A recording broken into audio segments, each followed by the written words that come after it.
யார் அனுமதி கொடுத்தாலும் கொடுக்காவிட்டாலும் தமிழகத்தினுடைய அனுமதி எப்பொழுதும் தேவையில்லை, அணை கட்டியே தீருவேன் அப்படின்னு டி.கே. சிவகுமார் சொன்னார்.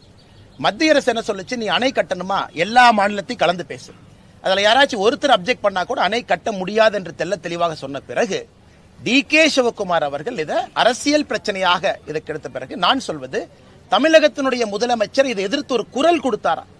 இன்னைக்கு டி.கே. சிவகுமார் சித்தராமையா அவர்களை அழைப்பதற்காக பெங்களூருக்கு இங்கிருந்து மந்திரி அனுப்புறாங்க. போன மந்திரிகள் 39 எம்பிக்கள் இருக்கிறாங்க. யாராச்சும் போய் பெங்களூருக்கு போய் சித்தராமையா அவர்களை சந்திச்சு சிவகுமார் அவர்களை சந்திச்சு தமிழகத்தினுடைய எதிர்ப்பை பதிவு செஞ்சாங்களா? எங்கேயுமே பதிவு செய்யல. எல்லா இடத்திலும் உரிமை விட்டு கொடுத்திருக்காங்க. கேரளாவை பொறுத்தவரை செண்பகவல்லி அணை, அது உங்களுக்கு தெரியும், 1953, 73 பல காலகட்டத்தில் பிரச்சனை வந்த பொழுது கர்ம வீரர் காமராஜர் ஐயா முதல் பிரச்சனையை தீர்த்தாங்க.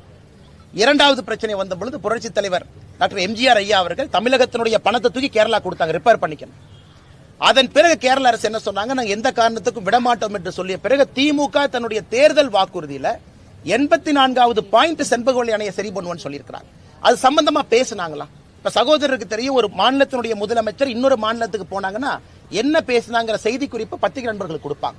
செண்பகவல்லி அணையை 4 முறை கேரளாவுக்கு சென்று பேசல. ஆனால் எங்களுடைய ஆதங்கம், நாங்கள் சொல்வது மத்திய அரசுடைய வாதமாவே வச்சுக்கோங்க. ஏன்னா ஆளும் கட்சியாக இருக்கக்கூடிய தமிழக பாரதிய ஜனதா கட்சி மத்தியில் நாங்க சொல்றோம், இது இல்ல எதிர்ப்பு தெரிவிச்சாச்சு. அப்படி இருக்கும் பொழுது திமுக வாயை திறந்து அவர்கள் எதிர்ப்பை பதிவு செய்வதற்கு கூட என்ன பிரச்சனை தான் நாங்க கேட்கிறோங்கண்ணா.